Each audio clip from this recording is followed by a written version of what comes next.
자, 이사야 17장 10절 다시 한번 읽어보세요. 이는 내가 자기의 구원의 하나님을 잊어버리며 자기의 능력의 반석을 마음에 두지 않은 까닭이라. 그러므로 네가 기뻐하는 식물을 심으며 이방의 가지도 이종하고. 예. 자, 이게 에브라임이 북왕국 이스라엘 얘기를 하거든요. 에브라임이 황폐하게 된 원인이 나왔습니다. 그게 뭐냐면요, 이는 내가 자기의 구원의 하나님을 잊어버리며 자기의 능력의 반석을 마음에 두지 않을 까닭이라. 이 때문에 망했다는 거거든. 나를 누가 구원해 주는가 이걸 잊었다는 거예요. 딱 망하기 맞는 거지 뭐. 아니 누가 날 구원해 주 그걸 잊어버렸는데 그 사람이 제대로 될 리가 없잖아요. 누가 내 구원장을 잊어버렸는데. 그리고 누가 내 능력인가를 또 잊어버려서 이 사람들이. 그러니까 될 리가 없는 거지. 능력의 근원을 잊어버렸기 때문에 능력 받을 수 없어요. 한마디로 말하면 하나님을 의지하지 않고 자기들이 쌓은 성읍을 의지했다는 거거든. 그게 뚫리는 거예요, 그게. 그래서 하나님 의지하지 않고 하나님에 근거하지 않고 하는 일은요, 눈에 보이는 게 되게 튼튼해 보이고 맞는 것 같아도 나중에 다 뚫립니다. 그걸 역사적으로 계속 얘기를 하는 거예요. 계속 성벽이 뚫리는 사건이 그게 뭐냐면 하나님 의지하지 않은 성벽이, 그게 하나님 성벽이라는 게 하나님 의지하는 거 상징물이거든. 이게 그게 뚫리는 걸 얘기를 하는 거예요. 그래서 여기서 이제 이 성벽이 뚫리는 사건, 사람들이 의지했던 게 뚫리는 사건을 통해서 영적으로 무엇을 말씀하시려면 구원 문제가 그렇다는 거예요. 구원 문제가. 구원 문제에 예수님께서 십자가에서 이뤄놓으신 그 보혈의 공로를 믿어야지, 그분이 해놓으신 성, 그걸 믿어야지 자기의 공로로 성읍을 쌓으면 나중에 무너짐이 심하다는 거예요. 그게 바로 마태복음 7장에 나온 말씀이라. 자기의 공으로 세워놓은 그 성읍은 무너짐이 심하다는 거예요. 많이 쌓아놓은 것만큼, 높이 올라간 것만큼, 명성을 얻은 것만큼 무너짐이 심한 거예요. 한번 읽어보세요. 마태복음 7장 22절부터 27절. 그날에 많은 사람이 나더러 이르되 주여 주여 우리가 주의 이름으로 선지자 노릇하며 주의 이름으로 귀신을 쫓아내며 주의 이름으로 많은 권능을 행치 아니하였나이까 하리니, 그때에 내가 저희에게 밝히 말하되 내가 너희를 도무지 알지 못하니 불법을 행하는 자들아 내게서 떠나가라 하리라. 그러므로 누구든지 나의 이 말을 듣고 행하는 자는 그 집을 반석 위에 지은 지혜로운 사람 같으리니, 비가 내리고 장수가 나고 바람이 불어 그 집에 부딪히되 무너지지 아니하나니 이는 주초를 반석 위에 놓은 연고요. 나의 이 말을 듣고 행치 아니하는 자는 그 집을 모래 위에 지은 어리석은 사람 같으리니, 비가 내리고 장수가 나고 바람이 불어 그 집에 부딪힘에 무너져 그 무너짐이 심하니라. 네. 그래서 그 반석을, 주초를 반석 예수 그리스도에게 놓지 않은 사람은 나중에 뭘 쌓아놨던 것다, 무슨 철근을 했든 나중에 다 무너진다는 거예요. 높이 올려놓을수록 무너짐이 심하다는 거예요. 반드시 그런 참담한 형편이 안 되려면 어떻게 된다는 거예요. 예수 그리스도에 해놓으신 공로, 그 주초 위에 모든 걸 쌓아야 된다는 거예요. 기초가 중요해, 기초가. 근데 사람들이 보면 많이 쌓아놨다 그러는데 이 기초가 뭔지 모르더라고. 그래가지고 쌓아놓으면 열심히 쌓아놓은 거야. 뭐 몇십 년 공부해 쌓아놨다는 등 어쨌다는 하는데 나중에 알고 보니까 그 기초가 잘못돼 있어요. 나중에 무너질 일밖에 없습니다. 이사야 17장 10절에서 11절. 이는 내가 자기의 구원의 하나님을 잊어버리며 자기의 능력의 반석을 마음에 두지 않은 까닭이라. 그러므로 내가 기뻐하는 식물을 심으며 이방의 가지도 이종하고 내가 심는 날에 울타리로 두르고 아침에 너의 씨로 잘 발육하도록 하였으나 근심과 심한 슬픔의 날에 농작물이 없어지리라. 말씀이 아닌 것은, 하나님의 말씀이 아닌 것은 전부 하나님만 의뢰하지 않았던 것은 전부 뭐예요? 이방의 가지, 본가지가 아니라는 겁니다. 본가지가 아니라는 거예요. 곁가지예요, 곁가지. 2부에서 곁가지 얘기를 많이 한댔네. 그래서 하나님 말씀이 아닌 이방의 가지, 뭐 신학이라든가 무슨 이론이라든가 전통이라든가 이런 걸 접붙이게 되면 나중에 무너짐이 심한 겁니다. 근데 사람들이 이 무너짐이 심하다는 걸 모르고 자꾸 하나님 말씀에다 접붙여요. 자꾸 뭘 갖다 붙이는 거예요. 얘기를 나누다 보면 하나님 말씀만이 아니라 그 말씀을 무슨 얘기하는 것 같은데 뭘 갖다가 붙인 게 많아. 그리고 얘기를 하다 보면 뭐 신학도 나오고 뭐 어디 지역에 제일 큰 교회 목사 얘기도 나오고 그게 갖다 붙이는 거죠. 전부 다. 곁가지를 너무 많이 붙여가지고 나중에 무너짐이 심한 겁니다. 한마디로 말하면 좋은 포도를 맺기 바랬는데 덜 포도만 맺혔으니까 전부 따버려야 돼. 따버려야 돼. 열렸다고 다 열매가 아니에요. 나중에 따버립니다. 이사야 17장 11절.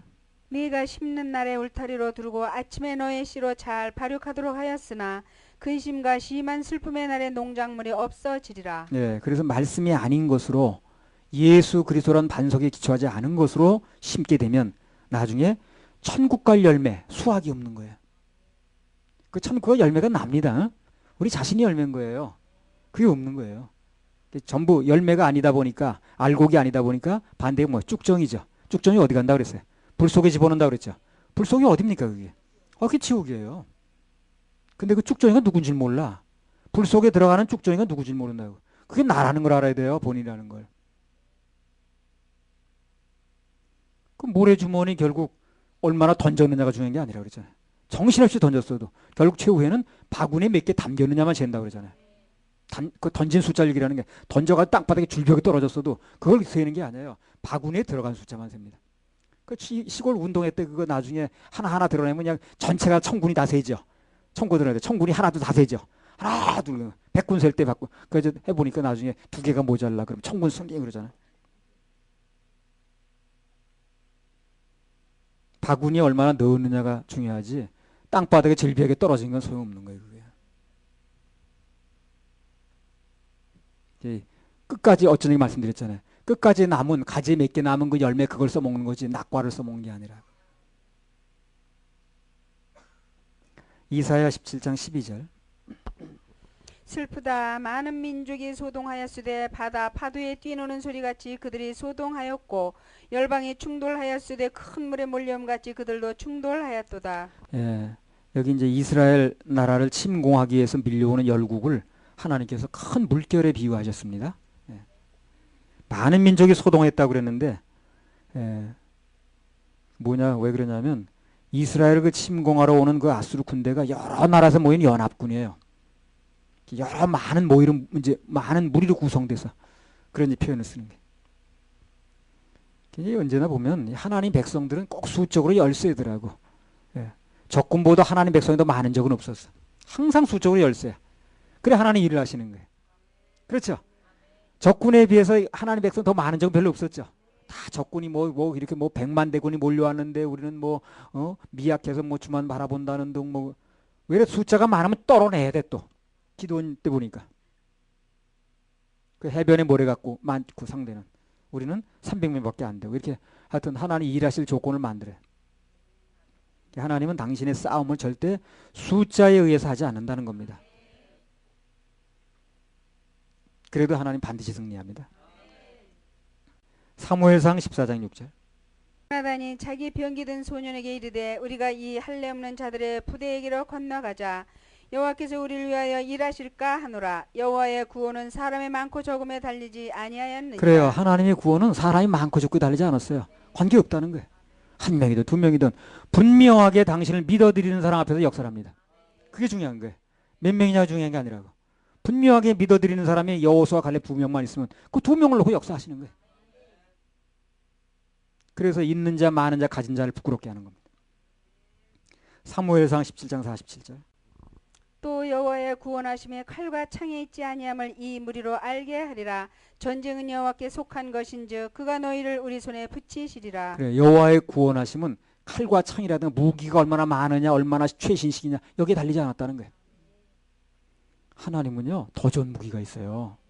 그 인간들이 만든 무슨 이런 무기 저런 무기 무슨 최첨단이니 무슨 잘 날아가느니 무슨 잘 맞추니 하죠. 그거요 미사일 요격한다고 요새 패트리어트 그거 말만 그렇죠. 쏘면은요 10개 쏘면은 2개 다 맞는데 그거. 예. 하나님이 그런 무기를 쓰지 않아요. 천재지변, 예. 태풍, 우박. 예.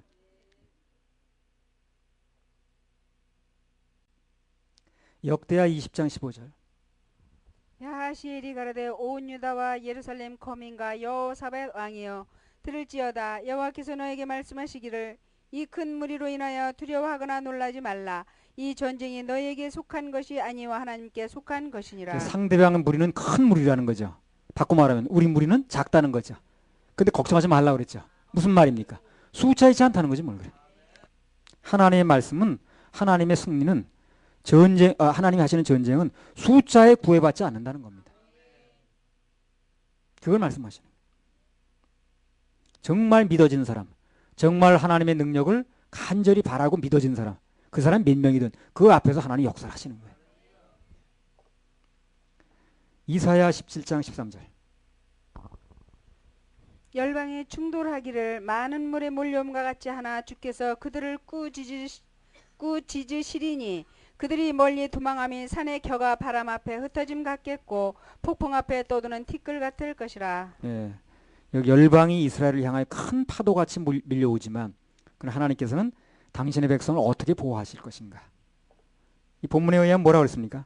하나님께서 열방을 한번 꾸짖으시니까 그들이 도망하는데 마치 산에서 겨가 바람에 흩어진 것 같겠다는 거예요. 산산조각으로 흩어지는 거예요. 산에서 바람 불어서 겨가 흩어지는데 뭐 남을 게 뭐 있어요. 어디가 붙었는지도 모르지. 폭풍 앞에서 떠도는 티끌 같겠다는 겁니다.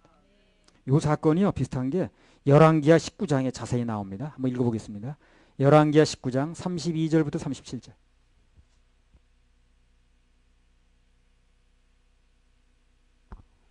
그러므로 여호와께서 아스루 왕을 가리켜 이르시기를 저가 이 성에 이르지 못하며 이리로 살을 쏘지 못하며 방패를 성을 향하여 세우지 못하며 치려고 토성을 쌓지도 못하고 오던 길로 돌아가고 이 성에 이르지 못하리라 하셨으니 이는 여호와의 말씀이시라.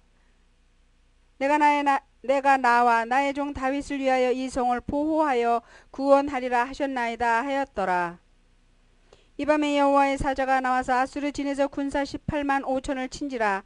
아침에 일찍 일어나 보니 다 송장이 되었더라. 아수르 왕 사네립이 떠나 돌아가서 니느웨에 거하더니 그 신 니스록의 묘에 경배할 때에 아드람멜렉과 사레셀이 저를 칼로 쳐 죽이고 아라라 땅으로 도망하며 그 아들 에살핫돈이 대신하여 왕이 되니라. 예, 그래서 아수르 군대가 그렇게 용맹하고 아주 그냥 일당백으로 놀아하는지 모르지만 그 당시 최강의 군대니까. 근데 하나님께서 한 번 역사하시니까 그 용맹한 아수르 군사 18만 5천 명이 하룻밤 사이에 송장으로 변했습니다. 이런 건 정말 하나님이 하시면 할 수 없는 일이에요. 어떻게 아수르 군대 18만 5천 명이 이렇게. 예. 그래서 우리는 어떤 경우에도 하나님 편에 서면 두려워할 필요가 없습니다. 특히 숫자에 눌릴 필요가 없어요. 왜? 하나님은 인간 숫자를 가지고 일하시는 게 아니니까. 그 기드온 300용사도 보세요. 기드온 300용사 가서 그들이 사람을 상대를 죽인 게 아니에요. 수의 햇불, 오수의 나팔. 이불은 뭐였어? 여호와 기드온의 칼이요 그랬죠. 예. 그러니까요. 그냥 자기네끼리 막 찔렀어요. 그리고 아까 역대하 20장에서도 그 하나님의 찬송이 시작되니까 자기네끼리 찔렀습니다. 그러니까 숫자 관계없지. 자기네끼리 찔리니까. 그래서 숫자는 전혀 신경 쓸 필요가 없습니다. 우리가 오직 하나님 앞에서 중심을 드리느냐, 그분이 하실 일을 믿어드리느냐, 이제 이것만 있는 거예요. 이사야 17장 14절.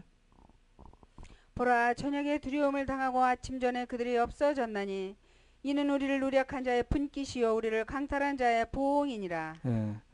그래서 그들의 배후를 조종하는 사단의 세력인데 결국에 그렇죠. 배후를 조종하는 사단의 세력인데 결국은 그들이 어떻게 될 것인가. 예. 하나님의 백성들을 아주 갑작스럽게 공격을 해가지고 놀라게 했지만 그러나 오래가지 못하고 하루아침에 없어질 거다. 이렇게 얘기하죠. 예. 그래서 우리는 그렇게 하실 하나님께 박수만 올려드립니다.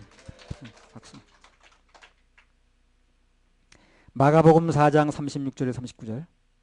저희가 머리를 떠나 예수를 배에 계신 그대로 모시고 가매 다른 배들도 함께 하더니 큰 광풍이 일어나며 물결이 부딪혀 배에 들어와 배에 가득하게 되었더라. 예수께서는 고물에서 배기를 베시고 주무시더니 제자들이 깨우며 가로되 선생님이여 우리의 죽게 된 것을 돌아보지 아니하시나이까 하니 예수께서 깨어 바람을 꾸짖으시며 바다더러 이르시되 잠잠하라 고요하라 하시니 바람이 그치고 아주 잔잔하여지더라. 10절 읽어보세요. 이에 제자들에게 이르시되 어찌하여 이렇게 무서워하느냐 너희가 어찌 믿음이 없느냐 하시니 41절. 저희가 심히 두려워하여 서로 말하되 저가 위기의 바람과 바다라도 순종하는고 하였더라. 네. 그래서 아무리 폭풍우가 몰려와도 주님이 함께 타고 계시면 문제가 아니야. 이런 얘기들을 쭉 써놓은 거예요 성경에. 아무리 폭풍우가 몰려와도 비바람이 몰아쳐도 하늘이 시커매도 예수님만 함께 타고 계시면 문제가 아니다. 주님의 호령 한마디면 대본의 파도는 잠잠해지는 겁니다. 파도에 잠잠하라. 한번 파도에 잠잠하라. 우리 인생의 파도에 잠잠하라. 파도에 잠잠하라. 한번 해봅시다. 파도에 잠잠하라. 파도에 잠잠하라. 할렐루야. 파도에 잠잠하라. 69번 찬양 한번 하겠습니다. 파도에 잠잠하라. 휘몰아치는 파도 위에서 휘몰아치는 파도 찬송할 수 위에서 있는가? 찬송할 수 있는가? 세상의 파도 출렁거려도 세상의 파도 출렁거려도 찬양할 수 있는가? 찬양할 수 있는가? 잔잔한 바다 위로 순풍을 잔잔한 바다 위로 순풍을 찬양하지 타고 못할까? 찬양하지 바람 못할까? 몰아칠 때 비바람 몰아치 의지 않아 누구를 의지하나? 기뻐하며 감사하며 기뻐하며 기도하며 감사하며 찬양하여라. 찬양하여 파도를 향해 명령하여라. 파도를 향해 파도여 명령하여라. 잠잠하라. 파도여 잠잠하라. 잠잠하라. 파도여 속을 잠잠하여라. 달려가다가 폭풍우 속을 달려가다가 낙심하지 말아라. 낙심하지 말아라. 늘 지키시는 너희 하나님 늘 지키시는 너의 그냥 하나님 버려두지 않는다. 버려두지 않는다. 슬픔과 괴로움이 닥쳐온 때도 슬픔과 괴로움이 닥쳐온 찬양하며 때도 살아라. 찬양하며 살아라. 영원한 생명의 길 영원한 예수 생명의 따라가는 길 길 예수 따라가는 길 독수리처럼 날아올라라. 소리처럼 다윗처럼 날아올라라. 찬양하여라. 다윗처럼 찬양하라. 승리를 향해 크게 외쳐라. 승리를 향해 크게 외쳐라. 파도여 잠잠하라. 파도여 잠잠하라. 잠잠하여라. 파도여 해가 잠잠하여라. 비들고 다리 변해도 해가 비들고 다리 변해도 담대하여라. 너는 담대하여라. 파도 잠재운 우리 예수 파도 잠재운 우리 예수 너를 도와 승리하리라. 너와 승리하리라. 하늘이 아멘. 무너지고 땅이 꺼져도 무너지고 땅이 꺼져도 찬양하며 살아라. 찬양하며 살아라. 하늘의 천군 천사 하늘의 천군 천사 너를 지켜주리라. 너를 지켜주리라. 두려워 말라 놀라지 말라. 두려워 말라 놀라지 말라. 내가 너와 함께하리라. 내가 너와 함께하리. 파도를 향해 크게 파도를 외쳐라. 향해 크게 외쳐. 파도여 잠잠하라. 파도여 잠잠하라. 파도여 잠잠하라. 파도여 잠잠하여라. 파도여 잠잠하여라. 파도여 잠잠하라.